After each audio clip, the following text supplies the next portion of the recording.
So, I know a lot of you have been wondering, who is this Inquisitor working for? Why is he seen with Baylan and Shin, and are they working for Thrawn? Well, I think I might have an idea. What is going on, everyone, and welcome back to Cantina Talk. So, I know a lot of people already know that Baylan and Shin are survivors of Order 66 and have become mercenaries ever since. We also know that they are working for Morgan Elsbeth, who is in return working for Thrawn. Although, a lot of you might not have known that Marrok, the new Inquisitor, is working for them as well. Let me explain. As most of you have already seen in the first teaser trailer that we had gotten for Ahsoka, that Shin is piloting a starfighter. In this starfighter, we see her wearing the same headset as Anakin and Obi-Wan used in Episode 3 during the Battle of Coruscant. If you look closely at the shot of Shin in her starfighter, there's a white triangle-looking object to the right of it that is hanging down.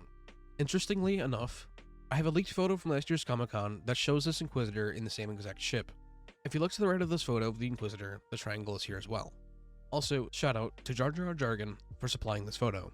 My theory for the ship is, for some reason the Inquisitor needed to take the ship, or might have even stole it from Shin, but I don't think this is likely due to the next shot that we have. Following this, we have a shot from the official trailer of Baylan and Shin's ship firing at Ahsoka, but if you look closely, you can see the Inquisitor running towards the ship as well. Many have speculated that they are actually firing at both of them, but I don't believe this is the case for a few reasons. One of those reasons is that I believe that Baylan and Shin are actually laying down covering fire so that the Inquisitor can make his escape from Ahsoka. Secondly, we see later on in the same trailer all three of them working together in the Red Forest. I will be having more on this in a little bit. Lastly, based on the previous photo, it is becoming more and more apparent that, at least to me, they are all working together.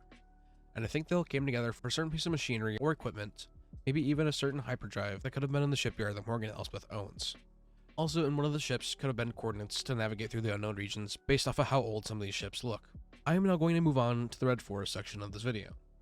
So with us getting more shots of the Red Forest from the official trailer, we could see not only Shin in the Red Forest, but the Inquisitor, Marrok, as well.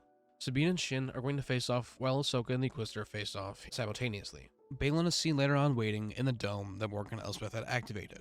Presumably, Baylan is waiting here for Ahsoka, almost setting this up like a final boss fight. I believe that due to Baylan being the more experienced one out of the three, he decided to stay back while the other two went into the forest to try and stop Ahsoka and Sabine, but unfortunately to no avail. I believe that Ahsoka is going to defeat the Inquisitor as well as unmask them, leading to a big reveal of who this character truly is. Possibly Starkiller, possibly Ezra, possibly Barriss Offee, and even possibly the 8th brother. Although I believe Barriss Offee and 8th brother are already out of the question, and I have disproved these in a couple videos already. I also believe that Sabine with the aid of Ahsoka is going to defeat Shin. Now, I don't believe that Shin is going to be killed off.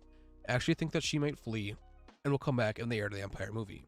Shin might even fill in the role of Mara Jade for this movie. I think these characters are too important for the show for them to be killed off by the end of it. This show is literally setting up the Heir to the Empire movie, so everything is not going to come to a close at the end.